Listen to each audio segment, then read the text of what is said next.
Welcome back to the channel. I'm that crazy guy that goes and actually gives you my recommendations up front, and then you stay tuned to see if you like the reason why I gave it the recommendations. Today, I'm going to go ahead and actually review Voids on Tubi. Now, this is a sci-fi psychological thriller, and if you are the target audience for this type of genre of film, I'm going to go and actually say you go and actually watch episode number 2 on this series. However, if you're a casual viewer that type of genre really doesn't speak to you, you don't have a passing interest in that, I'm actually going to go and actually say it's better for you to skip it. Now, stay tuned, and I'll go ahead and actually give you my reasons why I gave those recommendations. Vision? What do you know about my vision? My vision would turn your world upside down, tear us under your illusions, and send the sanctuary of your own ignorance crashing down around you. Now ask yourself, are you really ready to see that vision? Voice premiered on Tubi in May of 2024. And its first season consists of 4 episodes that average about 25 minutes apiece. Now, it stars Marissa Blackburn as Amber in episode 1, Lone Wolf Universe as Detective Emery in episode 2, and Perfect Sharp as Detective Woods in episode 2. Unfortunately, I have no reference points for these folks. I have not seen them in anything else, so they're unknown actors, and first time I've ever seen them is in this project. IMDb describes the synopsis like this.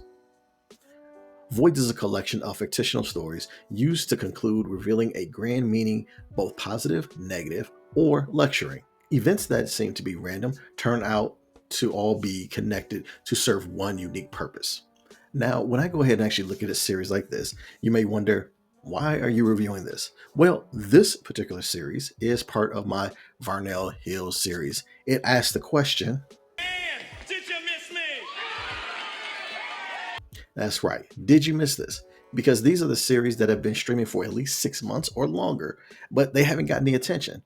I like to highlight these series to see if they deserve that lack of attention, there's a reason for it, or sometimes there's a diamond in the rough. So I go and actually review these. I watch the first 2 episodes to see if they're worth your time. Now, before I go ahead and actually get you into the review of this, you might be wondering, what's my bias in this? Am I a target audience member for this, or am I casual? Well, it contains a few different things on there. It is based off of like hood, urban centric, those types of tales. For most part, I like stories that contain that. I have myself have grown up in a major metropolis, so I kind of like those types of stories on there, and they go ahead and actually speak to me. So for the most part, I like those. It is also a sci-fi. I'm down for sci-fi. Majority of the different subgenres that are under it, so I'm down for that. Also, psychological thrillers, psychological tales. I love those specific things when you're going actually talking about sci-fi and what they can go and actually do to the mind and stuff that plays around. The one thing I will say that I'm not a fan of is watching something with unknown actors. It's not that it can't be good or anything like that, but I at least want to have at least somebody that I know or seen somewhere else be in the project, because then that gives me a little bit of credibility of who is working on all that kind of good stuff. Unfortunately, there's no known actors in this one, so that kind of gives me a little bit of pause on there. But when you kind of check off everything else on there, I am a target audience for this type of series. So, target audience member right here. I am main character energy given right here. So, if you like how all of this sounds, do me a favor, click like, share, subscribe. And now let me break it down for you.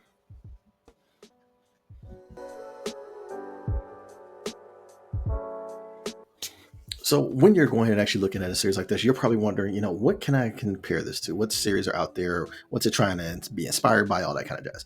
I would go ahead and actually watch the first episodes. I would say that they're take inspiration from things like Tales from the Hood, a lot of inspiration and a lot of things drawn from like Twilight Zone. So those are main two types of things that they're pulling from. And you should probably think of those types of genres when going actually considering this particular series. So some of my thoughts in these first couple of episodes. In episode 1, it kind of mixes the main character, this woman, is actually in a current situation. I don't want to spoil anything, but just she's in this situation, whatever, and you kind of see it intersplicing between where she's at now and her past. So she's in her past, she's been in like an abusive relationship and things of that nature, and you kind of see it interwoven in between her current circumstance or whatever. So it's an interesting framing for that episode. There's a lot of inconsistencies with her as far as how she appears on screen. Like, she's definitely disheveled and things like that, but then her hair is up, hair is down. She looks like blood. There's just a lot that if you notice the inconsistencies and things like that. You can tell that there's multiple days that this was shot, and it just kind of pulls you out of scenes a little bit for that particular episode. Also in this one, from a common sense standpoint of where this woman is in majority of this particular episode, it doesn't make sense in a common sense thing of, again, not wanting to spoil anything, but it just would not be realistic. It'd have been a very easy space and location to navigate and overcome the obstacle that's there. And so it kind of loses you pretty quickly while you go ahead and actually make some revelations about that. And it just kind of made me just like, okay, what are they doing with this? There was some individual acting that she was harkening back to some trauma that she experienced way back in the day, presumably maybe even her childhood or whatever. And I think that in and of itself was an interesting dynamic that they added to this particular episode. It wasn't specifically powerful, but it was something that you could kind of look at and be like, oh, okay, that's kind of interesting. There are establishing and panning shots in this episode that were so unnecessary that I would probably consider that they were done to pad the runtime of the episode. Like if you went and actually took out some of those establishing shots and the pans and all this kind of stuff, the episode would have been half as long. And so that distracted, like they could have taken advantage of doing more with that to go ahead and actually get you more engaged into the story. And then the last aspect of it, once the end of the episode happens, you kind of just become like, this was not interesting.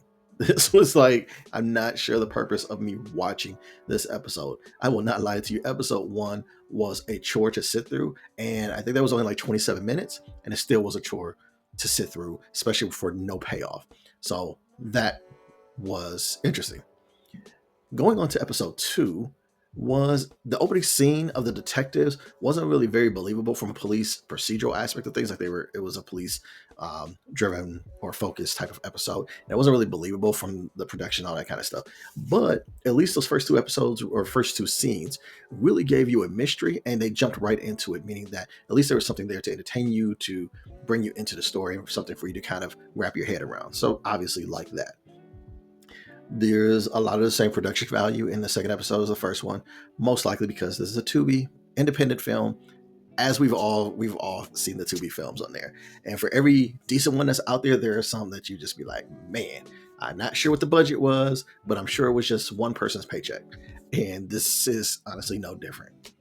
The reveal at the end of episode 2 wasn't super like, how do I want to go and actually say it? It was interesting. It wasn't unique. I've seen it done before. If you've seen this type of sci-fi, psychological thriller aspects of things, you've seen it done before.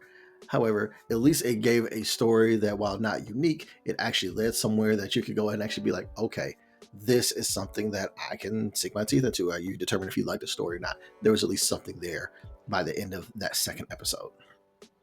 So those are my feelings and things and notes that I got from those first 2 episodes.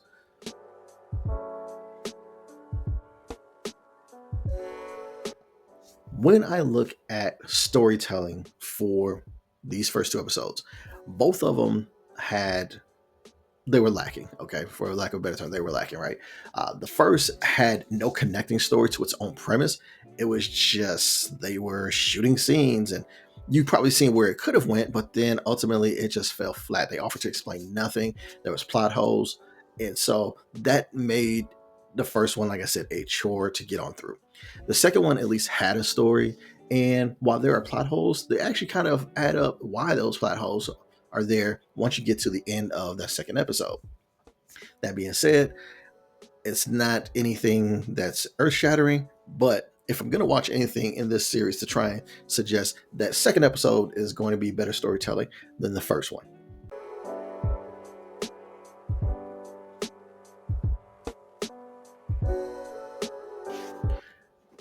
When I look at acting, because I am not an actor, I didn't go to school for it. I have no professional training whatsoever. It's just the concept of me believing you in this story. And I understand that there are various different levels for acting. Totally get that. So But me as an audience, I've got to go ahead and actually believe in that story. And what I would say is in that first episode, it seemed like there was like a lack of planning or direction. Like, I don't want to put that on the actress because I don't think that she was given much direction. She wasn't told things to go ahead and actually do or act this way or anything like that. And so she did the best what she could. If there were probably the things that I could go and actually blame on her the most is kind of like doing some overt things, some exaggerated movements, just the readings of how she went and actually did stuff on there. That was kind of subpar, what have you. I'm not going to put it all on her, but it just left a lot to be desired. Second episode stepped up a little bit, mostly because there's more for the actors to go ahead and actually do and more for them to grab onto. The main character in that was somewhat interesting, but there was a bit much in some of the parts that was just kind of like a little bit too much or whatever. Again, Tubi production, and so I'm not going to go ahead and actually chastise it too much. It was what it was. The supporting characters in the second episode were kind of like blah, so nothing to write home about.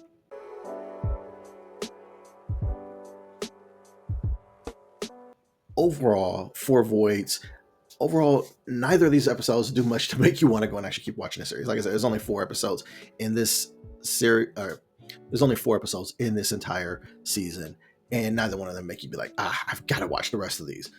The second one is stronger because it just has more going for it. But for me, if it's psychological thrillers that you're looking for and you really want to go and actually have stories that will just mess with your mind, watch Black Mirror on, if you have Netflix, best modern version of telling psychological horror types of things. If you're looking for like hood-centric types of psychological thrillers, I would say Tales from the Hood is a good movie. It's kind of like a more horror aspect of it. Or there was a HBO original called Cosmic Slop.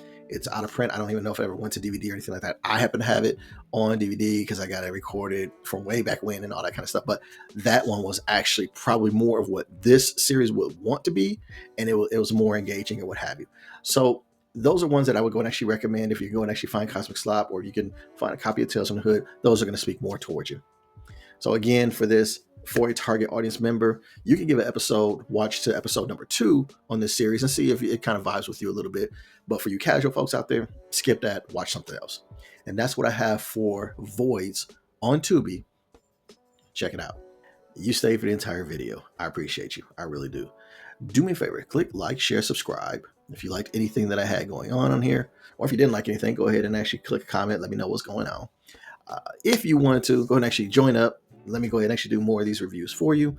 You can even click one of these videos that the algorithm seems to think that you might like of mine. But until next time, I'll holler at you. Take care of yourself. Now that's a happy ending. Or is it? Because everything's over now. And all that's left is you and the infinite void.